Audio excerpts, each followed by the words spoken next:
예수님 이름으로 말씀 증가하겠습니다. 시편 51편 8절부터 12절까지 말씀입니다. 시편 51편 8절부터 12절까지 봉독하겠습니다. 같이 봉독하겠습니다. 시작. 나로 즐겁고 기쁜 소리를 듣게 하사 주께서 꺾으신 뼈로 즐거워하게 하옵소서. 주의 얼굴을 내 죄에서 돌이키시고 내 모든 죄악을 도말하소서. 하나님이여, 내 속에 정한 마음을 창조하시고 내 안에 정직한 영을 새롭게 하소서. 나를 주 앞에서 쫓아내지 마시며 주의 성신을 내게서 거두지 마옵소서. 주의 구원의 즐거움을 내게 회복시키시고 자원하는 심령을 주사 나를 붙드소서. 아멘. 예수님은 백부장을 만나서 그 백부장의 믿음을 칭찬하게 됩니다. 내가 이스라엘 중에 이만한 믿음을 본 적이 없느니라. 어떤 믿음일까요? 참 최고의 믿음이죠. 저는 우리 성도님들의 모습들을 보면서 참 이렇게 아름다운 교회가 있을까라는 생각이 들었습니다. 왜냐하면 시간을 10시 10분부터 변경했는데 모두가 일제히 그렇게 기쁜 마음으로 참여하시고 또 아무런 불평도 않고 이렇게 시작할 수 있다는 것이 정말 저는 놀라운 따름입니다. 마치 어떤 생각이 드냐면 믿음의 2세대, 그러니까 애굽에서 나왔던 믿음의 1세대 이후에 광야 땅에서 죽고 난 믿음의 1세대 이후에 믿음의 2세대 여호수아를 따랐던 가나안 땅을 정복했던 그 신앙인들 같은 그런 모습이 보여졌습니다. 상당히 과찬을 하고 있죠. 우리 광주교회는 참 그런 교회다. 참 이만한 교회. 제가 한 31년 동안의 목회를 하게 되었는데요. 참 이렇게 시간 변경해서 말씀 없이 이렇게 딱 자리 잡은 것은 거의 처음입니다. 거의 처음이에요. 참 너무 감사하고 참 감동적입니다. 너무나도 하나님께서 기뻐하실 만한 그런 교회죠.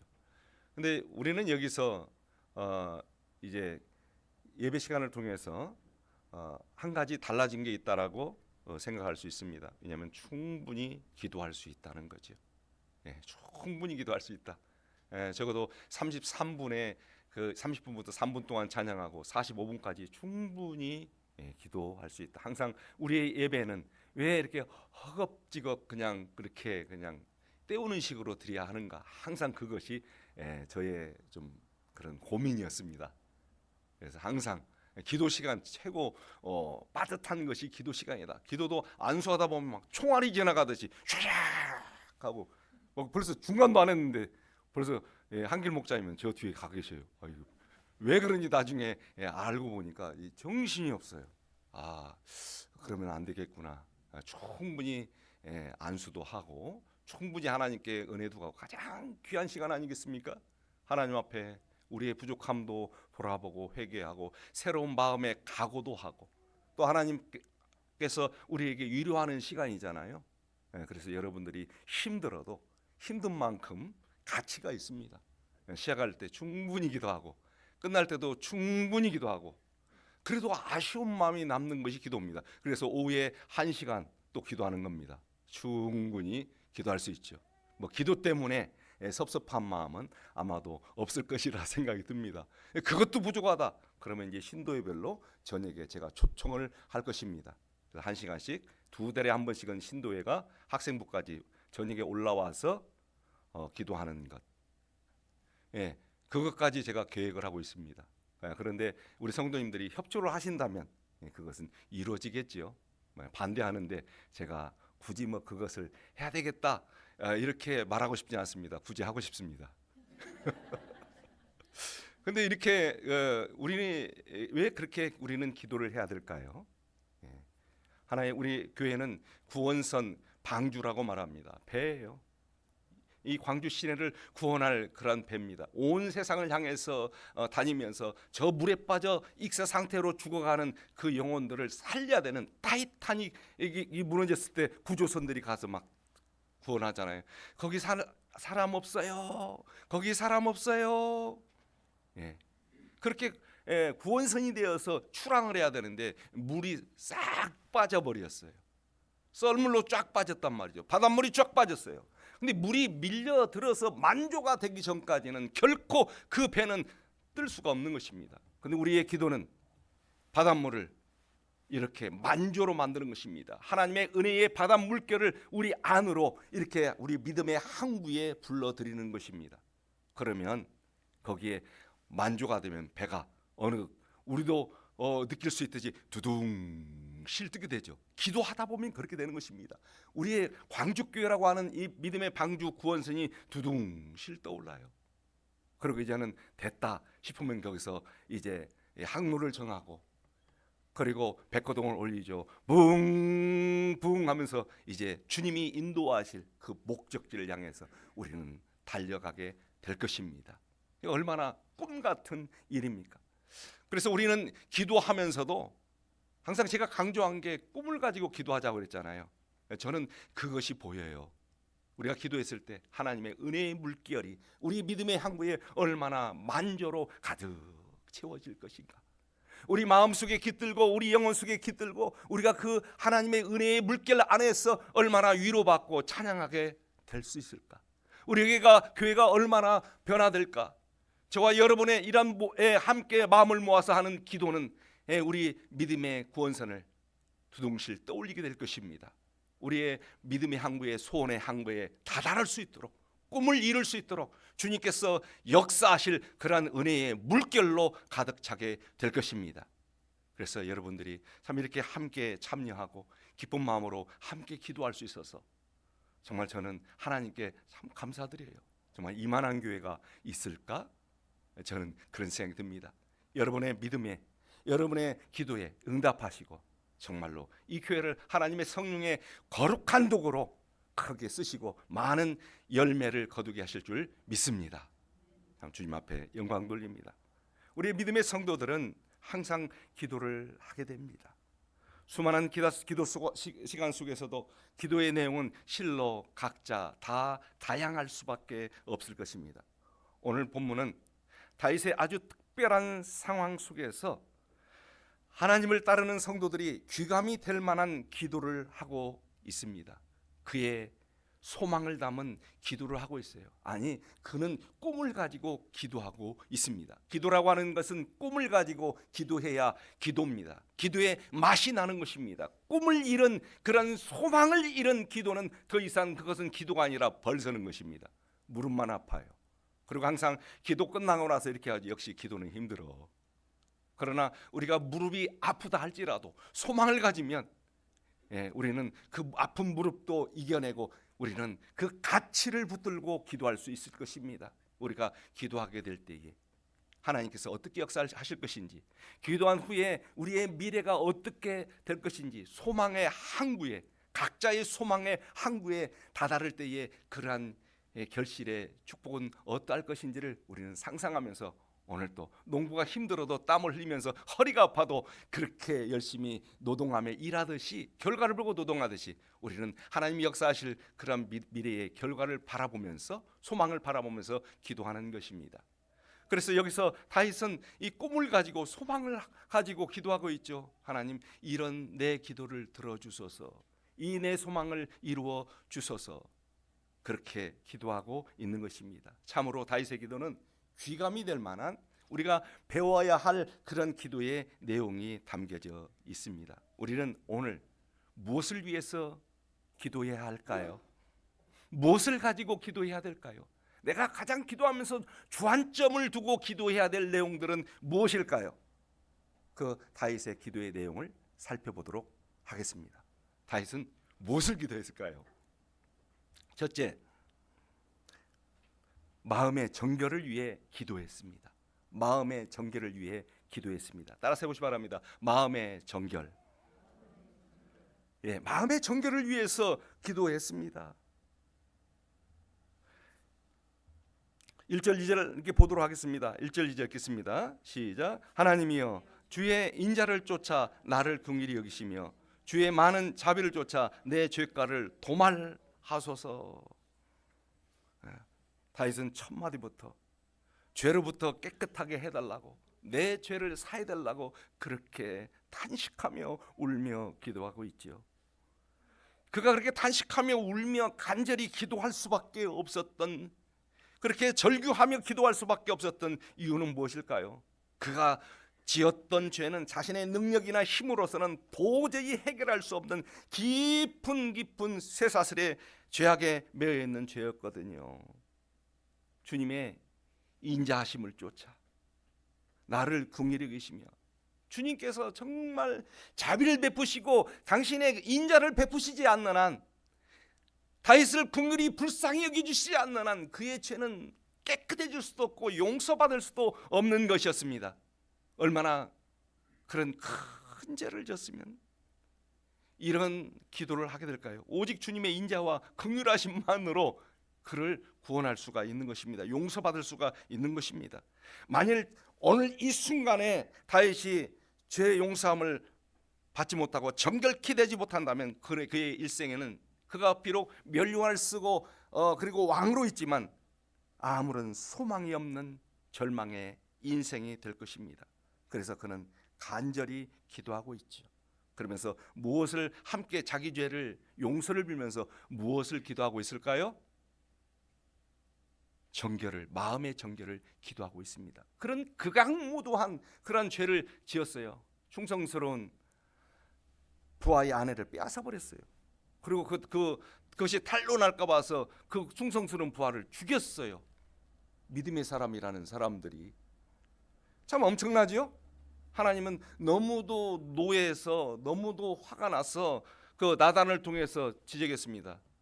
네가 얼마나 흉악한 놈인지. 그죠? 참 이렇게 천사와 악마는 따로 있는 게 아닙니다. 마음 한번 잘못 먹으면 욕망에 사로잡히게 되면 이렇게 되는 것입니다. 다윗이 어떤 사람입니까? 하나님 앞에 합한 사람이, 우리아의 아내 그거 한 가지 외에는 다 하나님의 뜻을 그냥 하나님 보실 때마다 모든 면이 아름다운 사람이, 하나님 뜻에 민감했던 사람입니다. 그런데 어떻게 이 사람이 이렇게 죄악의 나락에 빠져서 하나님의 긍휼과 인자를 쫓아서 그냥 그 하나님 그것만 의지해서 기도하고 있습니까? 사실 이 다윗이 하나님께 긍휼을 얻지 않는 한 소망이 없죠. 하나님의 인자가 없는 한 소망이 없죠. 사실 이 세상 사람들도 다 마찬가지입니다.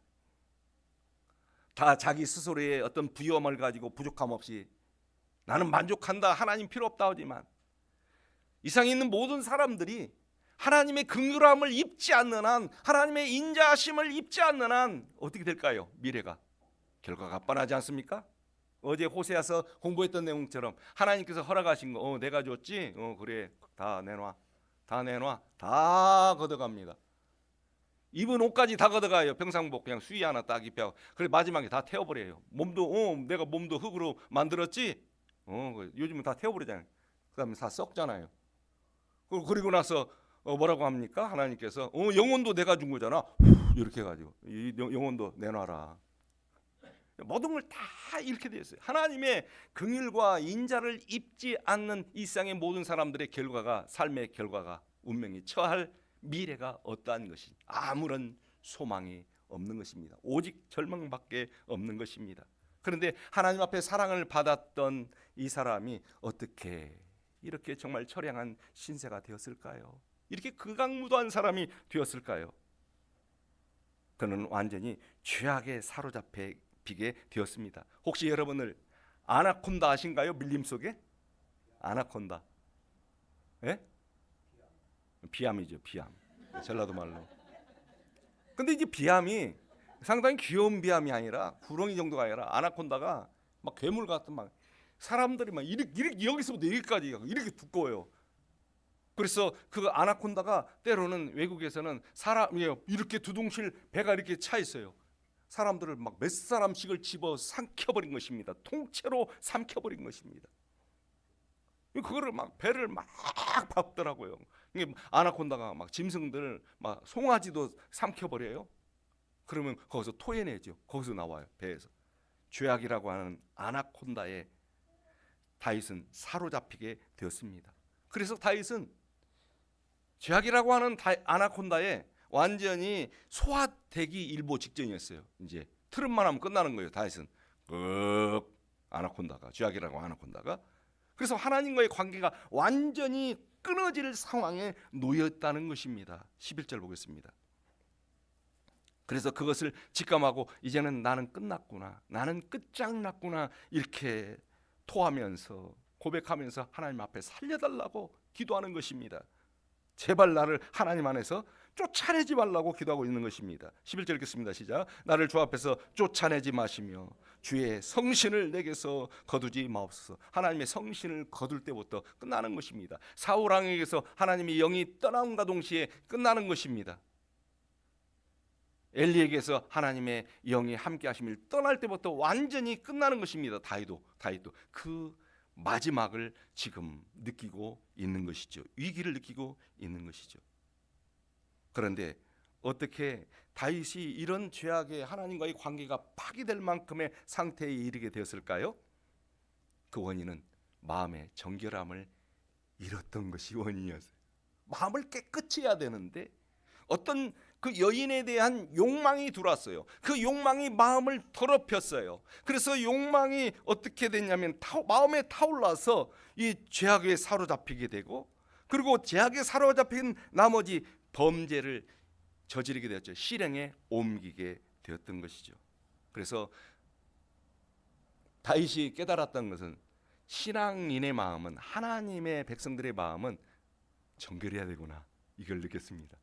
그것이 나를 지키는 것이고, 그 다음에 이렇게 죄악에 삼켜지지 않도록 하는 예방책인 것을 알았습니다.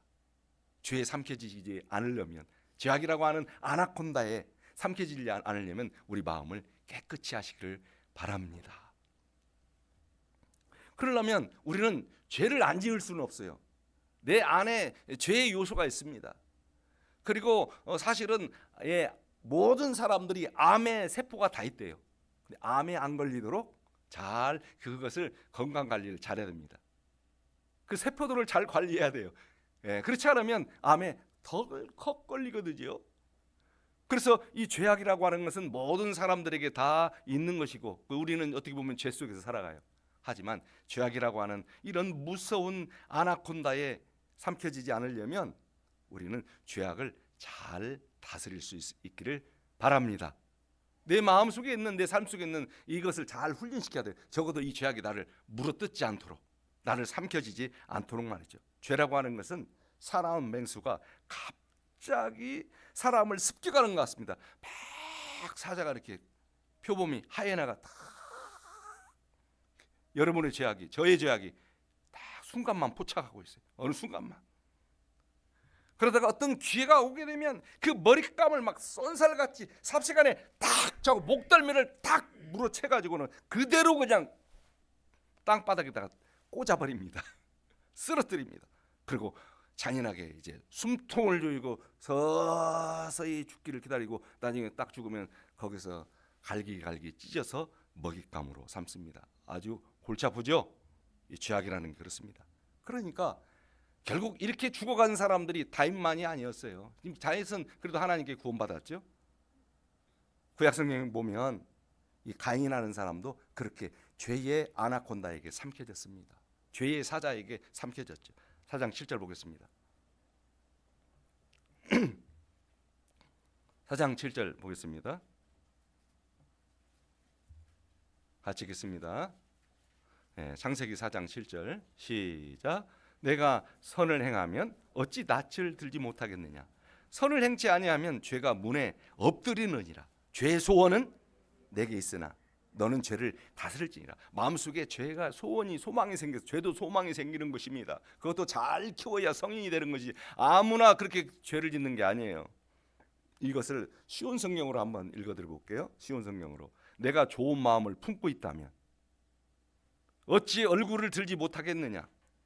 내가 좋은 마음을 품지 않으면 죄가 너를 지배하려 할 것이다. 죄는 너를 다스리고 싶어 하지만 너는 죄를 다스려야 한다. 기억하시길 바랍니다.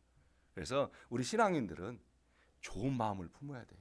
좋은 마음, 깨끗한 마음, 거기서부터 시작되는 것입니다.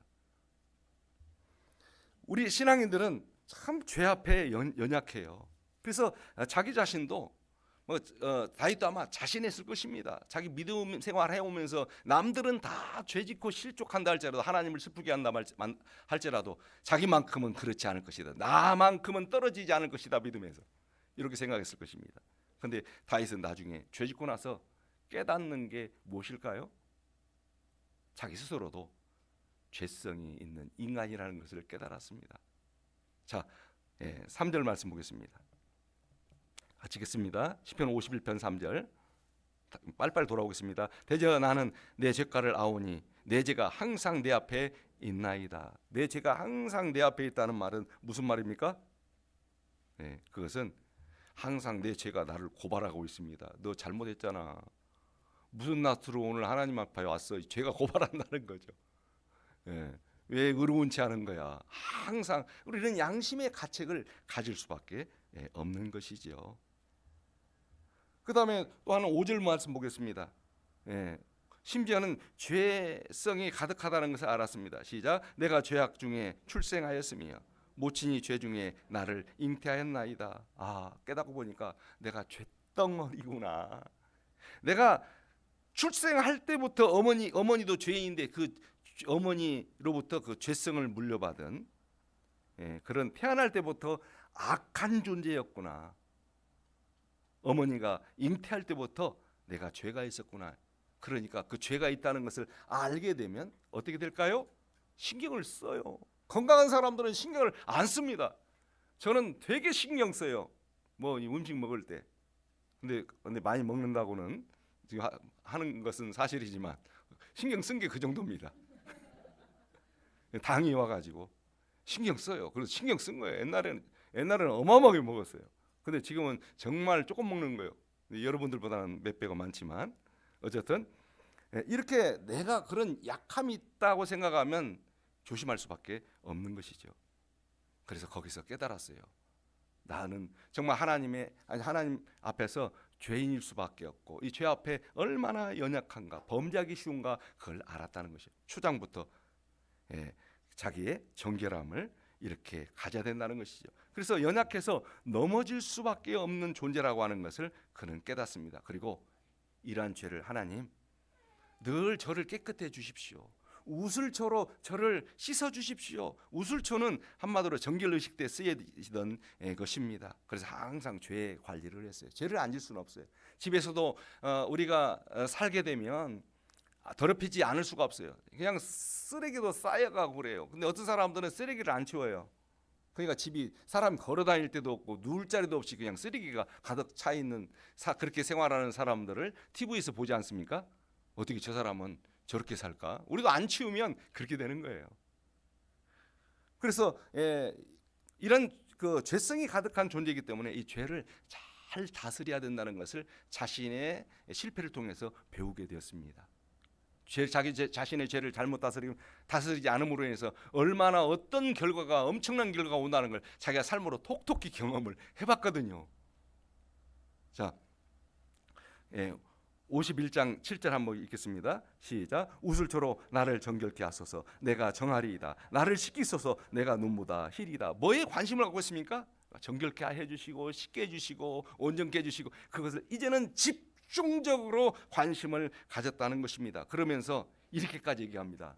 51편 10절 한번 읽을까요? 시작. 하나님이여 내 속에 정한 마음을 창조하시고 내 안에 정직한 영을 새롭게 하소서. 얼마나 아름답습니까? 하나님, 내가 하나님의 백성으로 살아갈 때에 내 마음이 언제나 정결했으면 좋겠습니다. 그 정결한 마음을 주여 창조해 주옵소서. 내 마음이 처음 만들었던 하나님께서 세상을 창조할 때 그 아름다운 신선한 마음이 될 수 있도록 주여 제 마음을 창조해 주소서.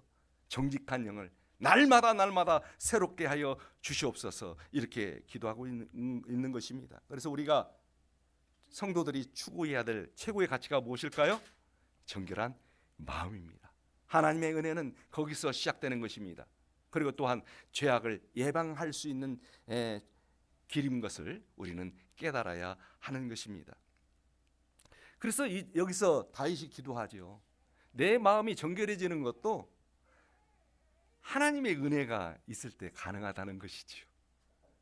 그래서 내 마음속에 하나님의 은혜가 임할 때 내 마음은 하나님 안에서 새롭게 창조되고 또한 우리의 심령이 새로워지고 정결케 될 것입니다. 오늘 또 우리가 기도해야 될 것은 무엇일까요? 하나님, 믿음 생활하면서 정말 하나님 은혜가 항상 저의 마음속에 머무르게 하여 주옵소서. 화난 마음도 다스리게 하시고 강팍한 마음도 부드럽게 하셔서 정말 주님 앞에서 내 마음이 새로워질 수 있도록 주여 저를 도우소서.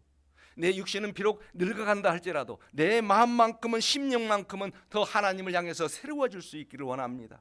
제 마음이 정결해지기를 원합니다. 이런 믿음을 가지고 기도하시기를 바랍니다. 그런데 다윗도 이것을 놓쳤어요. 사실 우리가 많은 기도를 하지만 이 부분, 마음의 정결을 좀 신경 쓰지 않은 부분도 있을 수 있다 생각합니다. 그러나 오늘 다윗을 통해서 배울 수 있는 것은 마음의 정결을 위해서 각별히 신경 쓰고, 또 마음의 정결이 얼마나 소중한 가치를 붙들고 있는가를 생각하면서 마음의 정결을 위해서, 심령의 새로워짐을 위해서, 우리가 삶의 정결을 위해서 늘 그 붙잡고, 나는 넘어질 수밖에 없고 정말 하나님의 인자와 긍휼을 구할 수밖에 없지만 하나님 은혜로 내 마음을 새롭게 하소서. 내 마음을, 내 심령을, 내 영혼을 새롭게 창조하여 주옵소서. 이렇게 기도하시기를 예수님 이름으로 축복합니다. 두 번째, 그럼 이렇게 정결을 위해서 기도한 이유는 뭘까요? 그것은 주님과의 교제의 온전함을 위해서입니다. 그래서 다윗이 기도했던 것은요, 두 번째 기도는 주님과의 교제의 온전함입니다. 같이 따라서 해보시기 바랍니다. 주님과의 교제의 온전함. 이 교제라고 하는 것이 굉장히 중요하잖아요. 통해야 되잖아요. 교제라고 하는 것이 그렇잖아요. 사랑과 사랑 관계도 통해야 되잖아요. 근데 이 교제가 단절이 되면 어떤 상황이 될까요? 막 벽에다 대고 얘기하는 것 같아요. 벽에다. 야, 대답합니까? 사람도 벽이 될 수가 있어요. 근데 하나님도 벽이 될 수가 있는 것이죠. 어느 날 다윗이 기도하는데, 하나님께 기도하는데 벽을 느껴요. 하나님이 벽같이 느껴져요. 얼마나 답답한 일입니까? 어떤 성도가 이제 우리 교회 처음 나와가지고 이제 성령을 받았는데, 이 청년이 그렇게 얘기하는 것입니다. 통해요. 누가 통하는 것입니까? 하나님과 통하는 것이, 통하는 마음이 있어요. 이 교제라고 하는 것은 참 마음으로 통하는 것입니다. 우리 젊었을 때에도, 청년들 때에도 웃음이 어떻게 그렇게 많은지, 그냥 뭐 프로그램 없어도 그냥 애들은 모아만 놓으면 노는데 저녁 내 할 것이 없어서 그냥 뭐 이런 얘기 저런 얘기 막 하하하하하하하 그러면 막 웃음을, 저쪽에서 웃으면 웃음이 끊어지지 않고 얼굴만 보면 웃겨요. 하고 서로 좀 웃음을 끌어줘야 되는데, 제가 웃으면 내가 웃고 내가 웃으면 제가 웃고 계속 나중에는 그게 절제가 안 돼가지고 막 밖에 뛰쳐나가죠. 얼마나 통한다라고 하는 것이 행복한 일인지 모릅니다. 그런데 얼마나 닫혀 있다는 것이 얼마나 고통스러운지 그걸 알잖아요. 그리고 벌써 안 통하면 사람이 어떻습니까? 고개부터 돌려요. 말하려고 하면 안 통한 거예요. 자, 9절 말씀 보겠습니다. 자, 하나님 고개가, 얼굴이 어떻게 됐는지 보겠습니다. 시작. 주의 얼굴을 내게 내 죄에서 돌이키시고 내 모든 죄악을 도말하소서. 지금 주님의 얼굴이 다윗의 범죄한 그 꼴을 보니까 보고 싶겠습니까? 안 보고 싶겠습니까? 그러니까 다윗의 죄도 밉지만 다윗도 미운 거죠. 그러니까 하나님 얼굴이 다윗을 보고 사랑스럽다 이렇게 돼 있을까요? 아니면 고개를 돌리셨을까요? 완전히 돌렸어요. 이러면 안 되겠구만. 이렇게 말이죠. 그래서 이렇게 정결이라고 하는 것은 하나님과의 교제와 관계가 있어요. 그죠? 이렇게 범죄한 다윗이 아무리 하나님 앞에 그동안 충성스러운 그런 신실한 사람이라 할지라도 정결함을 잃었을 때, 죄에 사로잡혔을 때에 더 이상 하나님과의 교제가 온전해질 수가 없는 것이고 이상전선이 생기고 깨어지고 언약이 파괴될 상태에 놓이게 되었다는 것입니다. 그래서 우리는 하나님과 참다운 교제를 원하는 사람마다 자기 정결을 추구한다는 것을 알 수 있습니다. 다니엘, 왕이 먹는 진미 그거 한번 먹으면 좋겠죠. 50만 원짜리 킹크랩인가요? 그런 게 있대요. 그거 한번 먹어보고 싶어요. 50만 원인데 개인당. 우리 가족이 6이니까 얼마입니까? 아유, 힘들겠구나 우리는. 가족 조금 있는 사람들은 그냥 드세요. 100만 원밖에 안 되니까. 근데 우리는 6명이니까 5, 6, 3, 300만 원이니까 좀 안 되네요. 또 깎아주면 그렇죠. 안 되죠. 자, 그런데 그런 음식도 그런데 왕이 먹는 음식을 먹는다는 거 기회를 준다는 것이 얼마나 감사합니까? 근데 거절했어요. 무엇을 위해서 그럴까요? 더럽혀질까 봐서. 하나님을 섬기는 자들이 우상의 제물로 인해서 마음이 더럽혀지고 신앙이 더럽혀질까 봐서. 왜 그들은 더럽혀지는 것을 그렇게 무서워했을까요? 하나님과의 교제를 위해서입니다. 내 마음이 더럽혀지면 분명히 문제가 생긴 게 하나님과의 나와의 교제가 단절이 되어버리는 것입니다. 그래서 하나님을 믿는 사람들은 정말 깨끗한 마음을 품는 것, 정결한 것이 굉장히 중요합니다. 그래서 우리의 마음의 정결은 기도의 필수 요건입니다. 그래서 히브리서에도 모든 사람으로 더불어 화평함과 거룩함을 쫓아라. 이것이 없이는 아무도 주를 보지 못하리라. 히브리서 12장 14절 말씀이죠. 화평과 거룩함 쫓지 않으면 아무도 주를 볼 수 없다고 하는 것입니다. 정결은 굉장히 중요하죠. 그래서 다윗이 범죄했을 때 하나님과 교제가 끊어지는 고통을 경험했습니다. 시편 51편 7절 8절 같이 읽겠습니다. 시작. 우슬초로 나를 정결케 하소서. 내가 정하리이다. 나를 씻기소서. 내가 눈보다 희리이다. 이게 굉장히 사활을 걸고 이 정결하게 하는 것이 중요하죠. 이제 집중하기 시작하죠. 8절 읽겠습니다. 나로 즐겁고 기쁜 소리를 듣게 하사 주께서 꺾으신 뼈로 즐거워하게 하소서. 교제가 끝나버리니까 너무도 마음속에 어떤 고통과 괴로움이 오는 거죠. 기도를 해도 시원하지가 않고 뭐가 답답하고 벽을 느끼고 정말 어떤 그런 고통이 밀려왔다는 것입니다. 그리고 11절 말씀 보겠습니다. 교제가 완전히 끝장났어요. 11절 다시. 나를 주 앞에서 쫓아내지 마시며 주의 성신을 내게서 거두지 마옵소서. 참 이 교제가 끊어진 위기감을 느꼈죠. 하나님과 교제의 단절이 가장 그에게 큰 걱정이었습니다. 그래서 성신을 제발 제 안에서 거두지 마옵소서 이렇게 기도한 것이죠. 다윗이라고 하는 사람은 어떤 사람이었습니까? 하나님과의 교제 안에서 얼마나 담대했던 사람이고 얼마나 큰 행복을 가졌던 사람인지 몰라요. 너무나도 평안했던 사람이죠. 광야에서 양을 치면서도 양 똥 치우면서도 행복했던 사람이에요. 그 사자와 곰을 만나서 하나님께서 주시는 교제를 통해서 담력을 해서 사자와 곰과 입을 찢어서 양을 구했던 담대함을 가졌던 사람이에요. 그가 그렇게 용기 있고 지혜롭고 행복할 수 있었던 것은 하나님과의 교제였어요. 하나님과의 사귐이었고 함께 하셨습니다. 저와 여러분도 그렇게 사시기를 바랍니다. 세상에 모든 것은 없어도 물질은 없어도 풍족한 것 누릴 수가 없어도 하나님과 나와의 교제 속에서 나는 평안하다. 참 나는 만족해. 나는 행복해. 이렇게 정말 노래할 수 있는 그런 삶을 살아야 됩니다. 그런데 다윗은 범죄한 다음에 마음의 정결을 잃은 다음에 정결을 잃으니까 당연히 하나님과 뭘 잃었습니까? 교제를 상실한다는 거예요. 교제의 단절을 잃은과 동시에 그는 면류관을 쓰고 있었지만 많은 군대가 자기를 지켜주고 있었지만 그리고 금은보화로 많은 것들을 누릴 수 있었지만 매일매일 만난 것을 먹을 수 있었지만 수많은 사람들이 자기 앞에 굴복했지만 전혀 행복하지 못했습니다. 하나님과의 교제가 단절되었기 때문에. 그러면서도 그는 보좌에서 앉아서 면류관을 쓰고 많은 군사를 데리고 큰 칼을 가지고 이렇게 왕의 호를 가지고 있었지만 항상 마음은 소인배였습니다. 두려움에서 한없이 떨었습니다. 누가 반역이라 일으키지 않을까? 그 골리앗 앞에 서 있던 담대했던 물맷돌 가지고 달려갔던 살아계신 하나님의 영광을 위해서 달려갔던 다윗의 모습이 전혀 없어져 버렸다는 것이죠. 좀 하나님의 교제는 얼마나 우리를 부유하게 만듭니까?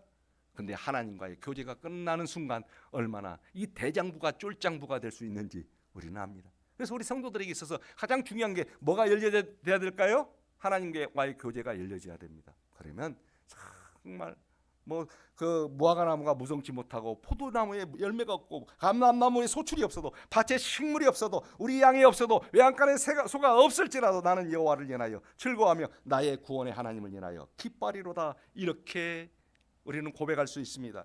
주 여호와는 나의 힘이시라. 나의 발을 사슴과 같게 하사 나의 높은 곳에 다니게 하시며 라고 노래했던 하박국서 3장 17절에서 19절 내용의 하박국의 행복을 우리는 가지고 살아야 하는 것입니다. 정결함은 주님과의 교제를 나누게 하고, 또한 이러한 정결함은 주님과 만나게 하는 오작교입니다. 오작교, 까마귀 들으시죠? 주님과 만나게 하는 오작교. 그래서 정결함은 중요하고, 이러한 하나의 정결함을 통해서 교제를 얻은 심령은 하나님이 허락하시는 모든 평안과 은혜들을 이렇게 마음으로 느끼고 삶으로 느끼며 살아가도록 되어 있는 것입니다. 참 하나님이 함께 하신다는 것 얼마나 감사한 일일까요? 하나님과 교제가 열려져 있는 사람들은 하나님이 함께 하심을 느끼면서 살아요. 저녁에 무서울 때도, 저녁에 걸을 때 혼자 걸을 때 무섭죠. 외로울 때도 있죠. 근데 어린 애기라도 하나 딱 손잡고 가면 외롭지 않아요. 그리고 두렵지 않습니다. 하나님과의 교제는 주님이 나와 함께 하신다는 걸 온전히 느끼는 것이죠. 애기만 손을 잡아도 두렵지 않고 외롭지 않은데 주님이 나와 함께 하고 있다는 사실을 내가 느끼고 교제할 때, 알 때 우리는 두렵지 않습니다. 지금 죽어도 죽음이 두렵지 않습니다. 자, 이런 하나님과의 교제의 온전함을 위해서 기도하시기를 예수님 이름으로 축복합니다. 그 다음에 이제 세 번째는요, 구원의 즐거움의 회복입니다. 구원의 즐거움의 회복입니다.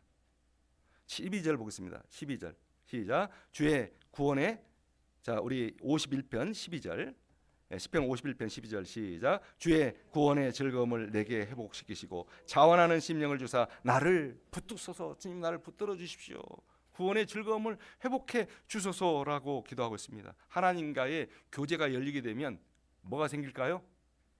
즐거움이 생겨요. 그것도 어떤 즐거움일까요? 구원의 즐거움. 내가 주님 안에 속한 백성이 되었고 나를 구원해 주시는 주님이시고 앞으로도 나를 구원해 주실 수 있는, 죄와 사망에서도 구원해 줄 수 있고 내가 죽었을 때도 다시 나를 무덤에서 일으켜서 신령한 몸으로 일으켜 주시고 나를 또한 영광의 면류관을 주시고 영원한 영생과 천국으로 인도하실 구원의 하나님, 그 주님을 생각할 때에 즐거움이 생겨요. 이 구원의 즐거움을 가진 사람들은 참 오늘 죽어도 행복합니다. 뭐 야한이 없는 것입니다. 만족이 돼요. 근데 거기다가 구원의 즐거움을 가진 사람들은요, 구원의 즐거움이 있는 사람들은 뭐가 있냐면 자원하는 심령이 생겨요. 막 마음이 막 우러나요. 막 우러나.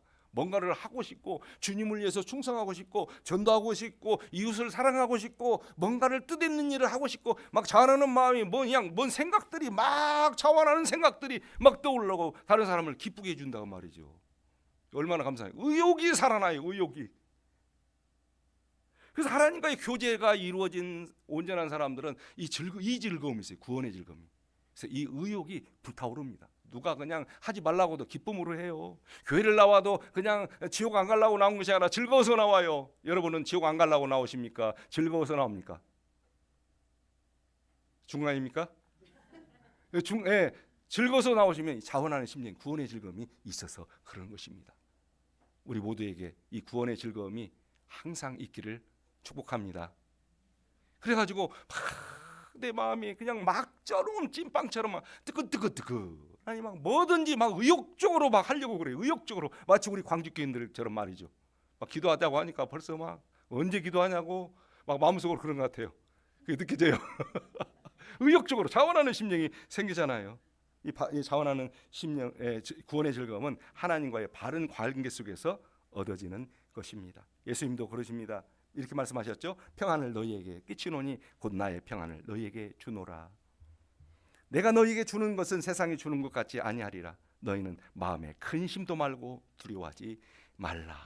하나님과의 교제 안에서 하나님 주시는 이 구원의 즐거움 안에서 이 평안을 다 누리고 있습니다. 우리 마음속에 물질이 채워진 거 아닌데 왜 이렇게 그냥 내가 부자가 되어 있는 것 같지 몰라요. 항상 그러죠. 우리 수희자매 그런 것 같아서 제가 대표적으로 다 그러시는데 참 이런 그 구원의 즐거움이 게 존재합니다. 그런데 하나님과의 관계가 교제가 깨어지는 순간 이 모든 기쁨들이 다 사라졌다는 것을 다윗은 발견하게 됐죠. 자기 안에서. 하나님과의 관계 속에서 누려왔던 마음의 평안도 사라져 버렸고요. 기쁨도 사라졌고 만족도 사라졌고 행복도 즐거움도 메마른 것을 발견했습니다. 그래서 오늘 다윗은 그 구원의 즐거움을 회복을 위해서 기도하고 있는 것입니다. 주님, 하나님과의 관계 속에서 오는 그 주님 안에서 오는 그 평안, 기쁨, 구원의 즐거움, 내가 주님을 위해서 백성들을 위해서 이렇게 봉사할 수 있는 자원하는 그런 뜨끈뜨끈한 열기 있는 그런 행복을 주소서. 하나님을 섬길 때에 정말 자원하는 심령으로 그렇게 열정으로 하나님을 섬길 수 있도록 다시 한번 구원의 즐거움을 회복시켜 주소서. 이렇게 기도하고 있다는 것입니다. 저와 여러분이 하나님을 처음 만났을 때, 정말 성령을 받고 그렇게 믿음에 시작할 때, 하나님의 은혜를 경험할 때 어떤 생각이 들었습니까? 야, 이게 정말 천국이구나. 요즘도 구원의 즐거움이 있으신지요?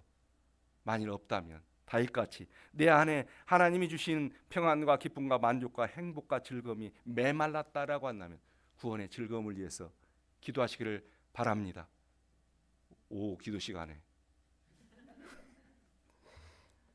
이게 바로 하나님, 주님과 올바른 관계 속에서 누리는 하나님께서 주시는 선물이에요. 이 선물. 참 주님께서 주시는 은혜는 뭐라고 표현할 수 있을까요?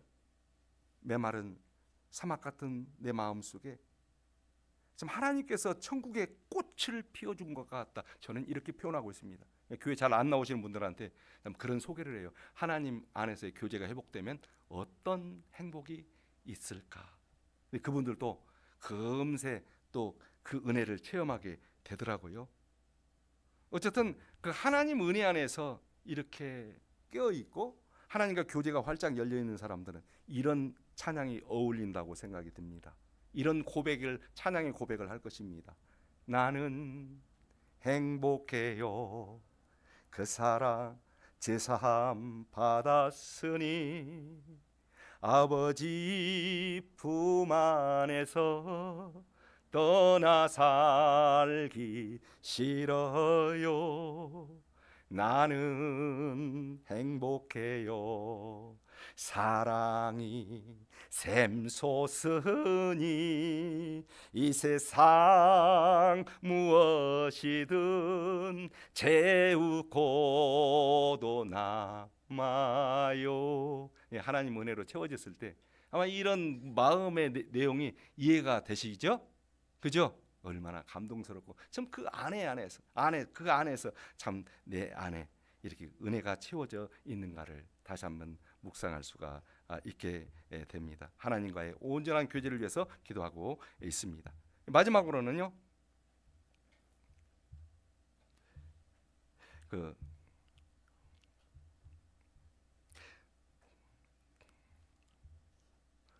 주 앞에 온전한 예배의 회복을 위해서 기도하고 있습니다. 주 앞에 온전한 예배자로 세워질 것을 기도하겠죠. 온전한 예배 회복. 여기서 한번 읽어보겠습니다. 자, 은혜, 그 정결함 속에서 하나님과의 교제가 이루어지고 그 교제 안에서 구원의 즐거움을 이렇게 누리면서 그 하나님을 향한 찬양을 하는 그가 마지막으로 결정적으로 절정에 있어서 소망했던 것이 있습니다. 온전한 예배로 하나님을 기쁘시게 섬기고 싶다는 것입니다. 18절 19절 시편 51편 18절 19절 읽겠습니다. 시작. 주의 은택으로 시온의 선을 행하시고 예루살렘 성을 쌓으소서. 그때에 주께서 의로운 제사와 번제와 온전한 번제를 기뻐하시리니 저희가 스스로 주의 잔에 드리리라. 마지막은요, 마지막 때 숨 떨어질 때까지 소망은 무엇입니까? 하나님 앞에 예배하다가 죽겠다. 참 이런 소망이 되시길 바랍니다. 축구 선수는 축구로 승부를 봅니다. 연기자는 연기로 승부를 봅니다. 한의사는 침술로 승부를 봅니다. 근데 한의사가 침을 잘 못 놓으니까 다른 걸 기구 자꾸 갖다 놓잖아요. 한의사 있으면 죄송합니다. 침술로 승부를 봐야 돼요. 그럼 우리 믿음의 사람들은 뭘로 승부를 봐야 될까요? 성도는 예배로 승부를 봐야 하는 것입니다. 오늘도 참 우리는 계시록을 통해서 내 생물이 있다는 걸 알죠. 내 생물과 24장로가 그 아름다운 하얀 옷과 면류관을 쓰고 하나님을 어떻게 예배했는지 우리는 그 예배의 그런 감격을 계시록을 통해서도 우리는 알 수 있습니다. 오늘도 우리가 드리는 이 예배가 정말 주 앞에 향내 낼 수 있는, 정말 주님께서 기뻐 받으실 수 있는 그런 복된 영화로운 예배가 되기를 위해서 간절히 기도하시기를 원합니다. 묵도 드리겠습니다. 할렐루야, 아멘.